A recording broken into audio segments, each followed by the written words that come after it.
பெண்களை பத்தியா? விண்வெளி முதல் விளையாட்டு மைதானம் வர எல்லா இடத்துலயும் பெண்கள் கால் வச்சாச்சு. அப்போ இன்னும் பெண்களை பத்தி பேச என்னதான் இருக்கு?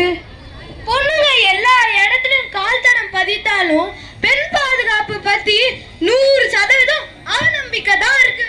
பெண்களுக்கு பாதுகாப்பு ஏன் தேவை? நீங்க சொல்லுங்க. அப்போ பெண்கள் மட்டும் கவனமா இருந்தா போடுமா?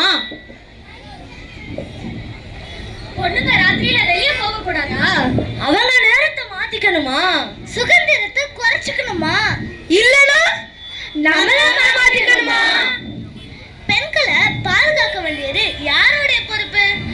நீங்க சொல்றீங்களா? நீங்க தம்பி நீ சொல்லுப்பா.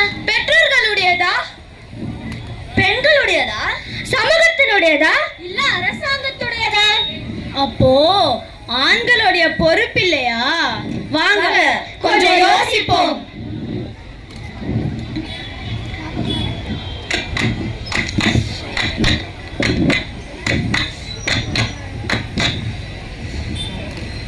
யாருக்கு எந்த வேலை?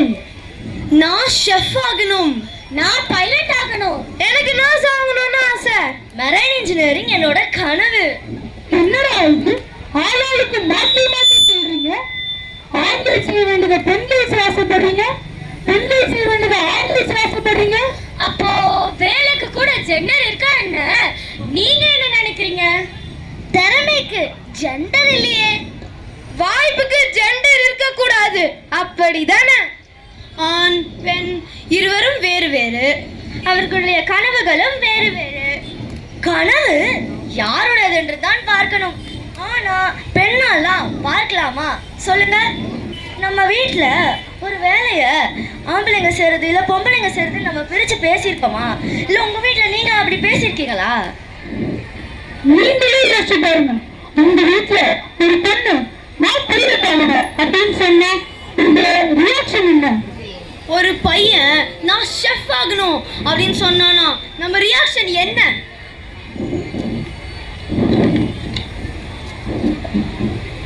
வேலைக்கு பாலினம் இல்லை, கனவுக்கு பாலினம் இல்லை, திறமைக்கு பாலினம் இல்லை. அப்படின்னா சமத்துவம் வீட்டிலிருந்து ஆரம்பிக்க வேண்டாமா? நம்ம சமத்துவத்தை வீட்டுல ஆரம்பிச்சிருக்கோமா? நம்ம யோசிச்சோமா? இல்ல இனிமேதான் ஆரம்பிக்கணும்னு உறுதி செய்வோமா?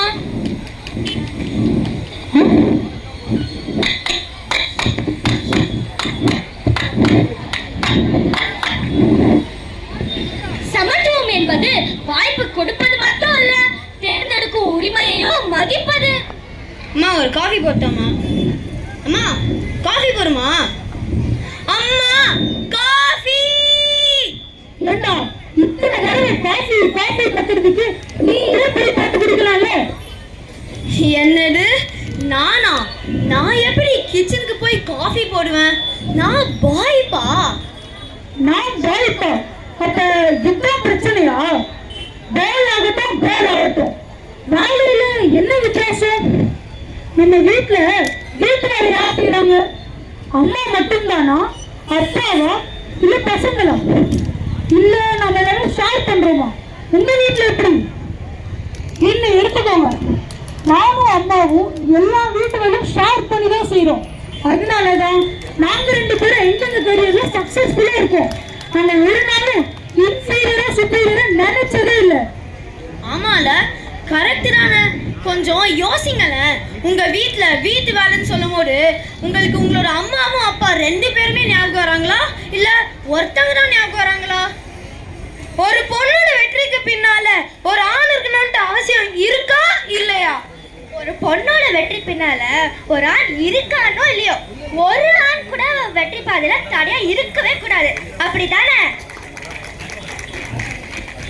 நீங்க எப்படி உங்க வீட்டுல இருக்கிற ஒரு பெண்ணோட வெற்றிக்கு பின்னாடி இருக்கீங்களா இல்ல அவங்களுக்கு தடையா இருக்கீங்களா?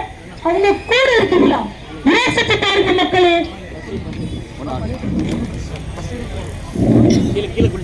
வீட்டில் மரியாதையை விதைப்போம்.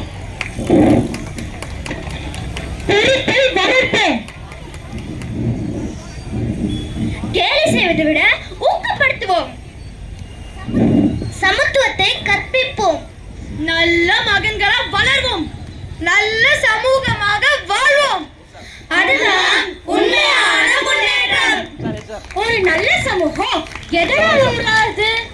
பெரிய பெரிய சட்டத்தால மட்டும்தானா?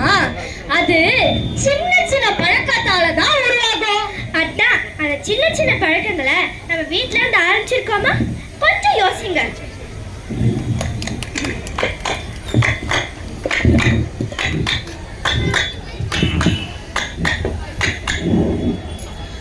ஒரு ஆண் பிள்ளையை வளர்ப்பது எப்படி?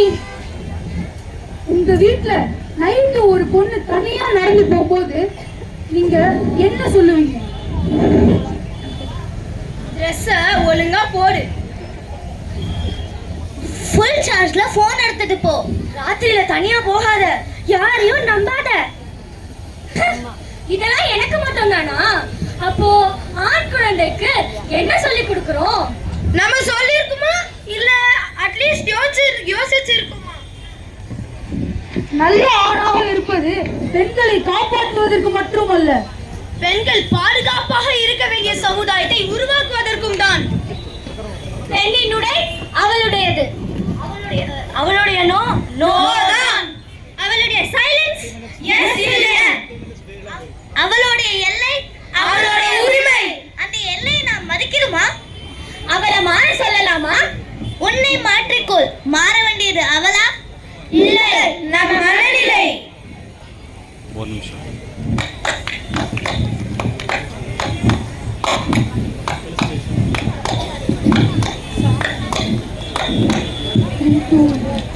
நம்ம கூட பிறக்கிற காலம் வந்தாச்சு, வெட்டி வெடிக்கிற நேரம் வந்தாச்சு, நம்ம கொடி பறக்கிற காலம் வந்தாச்சு, வெடி வெடி வெடிக்கிற நேரம் உண்டாச்சு. ஒத்தி வச்ச கோபத்தை நீ நெத்தி பத்துல உருட்டு, ஒத்த ஒரே உலகத்தை நீ உள்ளங்கையில சுருட்டு. உயரப்போ உயரப்போ தொழிலே கொஞ்சம் ஏற்று வானம் ஏற்று.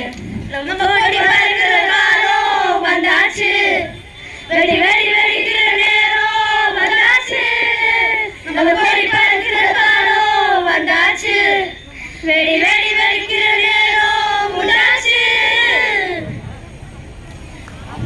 1947 நம்ம நாட்டுக்கு சுதந்திரம் வாங்கிட்டோம். ஆனா இன்னைக்கு ஒவ்வொரு பெண்ணும் சமூகத்தை உருவாக்குறது நம்மளோட அடுத்த போராட்டமா? இல்லை, அப்ப என்ன? நம்மளோட அடுத்த பொறுப்பு. சொல்ல மட்டும் வேண்டாம், செய்து காட்டுவோம். நல்ல மகன்களா வளர்வோம், நல்ல மகன்களையும் வளர்ப்போம், நல்ல சமூகத்தை உருவாக்குவோம்.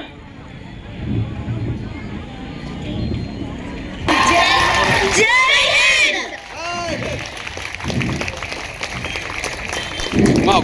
குரூப் அப்படியே நில்லுங்க. கொஞ்சம் கொஞ்சம்